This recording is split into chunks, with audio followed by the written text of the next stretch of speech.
اب آگے جو لوگ آپس میں محبت پیار کے ساتھ رہتے ہیں، بھلے وہ رشتہ دار ہے، بھلے محلے دار ہے، بھلے وہ کوئی عزیز ہے، کہاں کا بھی رہنے والا ہے، آپس میں پیار کرتے ہیں، ان کا مقام کیا ہے؟ سنیے نبی کریم علیہ السلام نے ارشاد فرمایا کل قیامت کے دن اللہ تبارک و تعالیٰ خود ارشاد فرمائے گا وہ لوگ کہاں ہیں جو صرف میری عزت و جلال کی وجہ سے ایک دوسرے سے پیار کرتے ہیں، وہ کہاں ہیں؟ آج قیامت رب فرمائے گا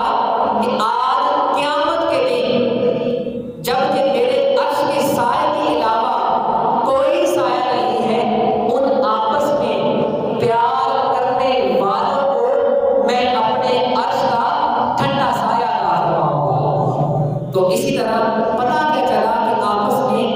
محبت، پیار، اتفاق و اتحاد کے ساتھ رہے، گھر میں بھی اور باہر بھی۔ بعض دفعہ ایسا ہوتا ہے کہ انسان باہر جا کر بڑی میٹھی میٹھی باتیں کرتا ہے، لوگوں سے بڑے پیار سے بولتا ہے، یہ میرا دوست ہے، یہ میرا ویر ہے، بڑے پیارے پیارے انکل، چاچو جی، تایا جان، بڑے پیارے پیارے الفاظ ہیں،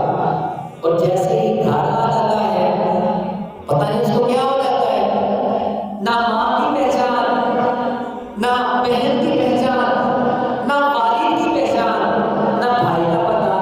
حالانکہ جس طرح ہم دوسروں کے ساتھ اچھا سلوک کریں اسی طرح گھر والوں کے ساتھ بھی اچھا سلوک کریں، محبت اور پیار کے ساتھ رہیں۔ آگے سنیں کہ جو آپس میں محبت پیار کے ساتھ رہتے ہیں، اللہ کے پاک نبی صلی اللہ علیہ وسلم نے ارشاد فرمایا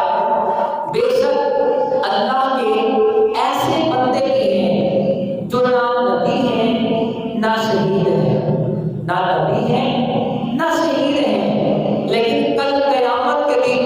ان کے مقام اور مرتبے کو دیکھ کر نبی اور شہید بھی رشک کریں گے،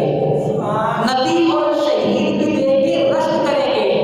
ایک راوی نے کہا